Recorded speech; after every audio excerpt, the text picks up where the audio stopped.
Good evening. I'm Jesse McCall, live from the studios of Triung News. Tonight, we look beyond the borders of our map here in Cambodia and into the heart of this nation. In a world that is currently on fire, where nations are tearing each other apart, where an eye for an eye is becoming the global standard, we're here in Cambodia to make a bold declaration. The world is looking for answers. The world is looking for a way out of the cycle of destruction.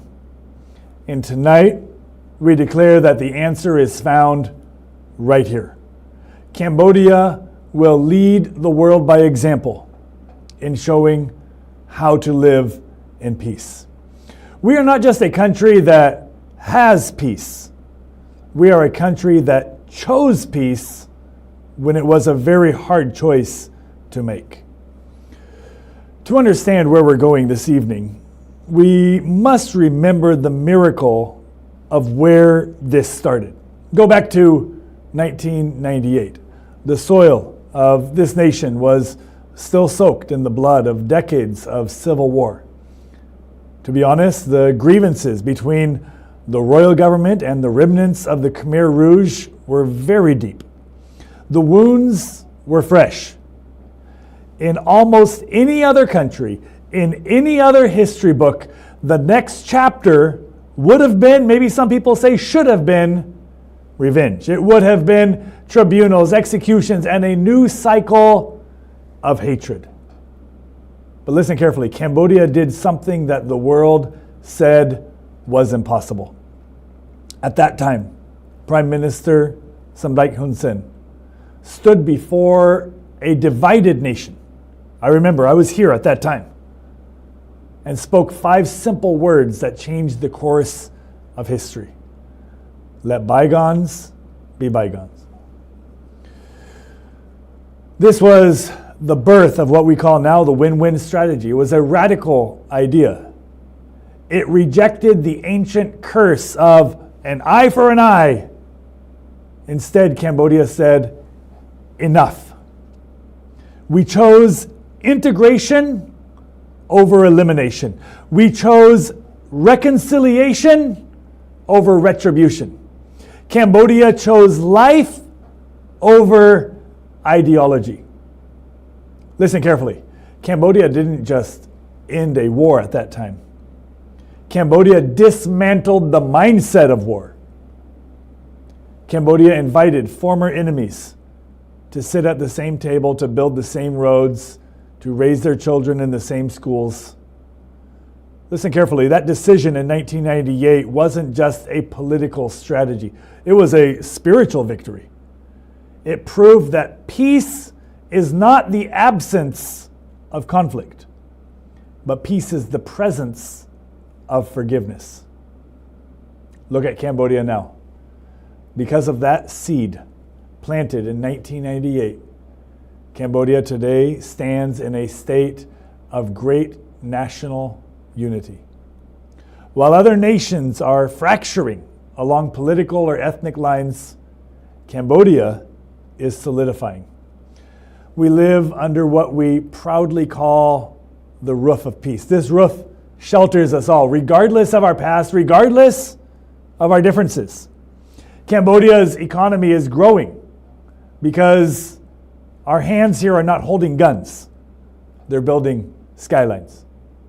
Cambodian children are dreaming about technology and art, not survival. Cambodia has become a society that values harmony above ego. This unity is not an accident. It is the direct harvest of the win-win policy.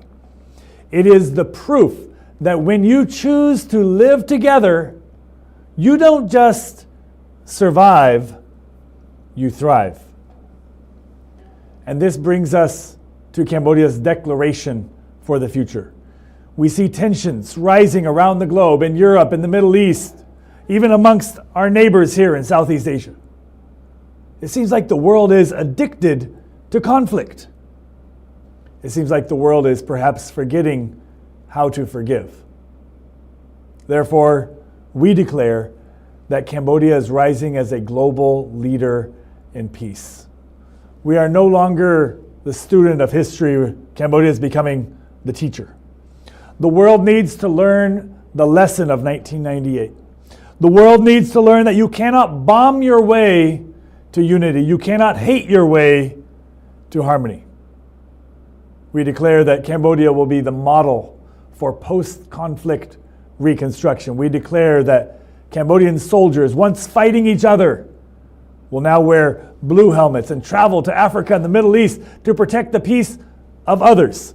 We declare that Cambodia will be the exporters of stability. We declare that Cambodia's diplomatic voice will always be the voice of reason, urging negotiation when others urge war. Here in Cambodia, we're showing the world that forgiveness is stronger than a fighter jet. We're showing that unity is more powerful than a nuclear arsenal. So, to our friends around the world watching this, we ask you this evening, look to Cambodia. If a nation that suffered the killing fields can become a garden of peace, then there is hope for wherever you are too. If Cambodia could say, let bygones be bygones after losing millions, then wherever you are, you can lay down your grievances too.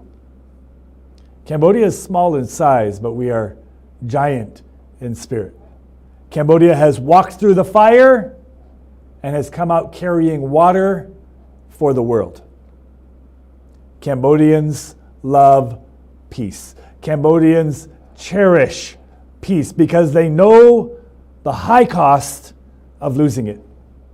And Cambodians will protect peace, nurture peace, and share peace with every nation that is willing to listen. This is Cambodia's time. This is Cambodia's legacy. Cambodia leads the world in peace. Thank you for joining us tonight. To our peace lovers around the world, thank you for joining us in our quest and in our treasuring peace as our national identity. Good night.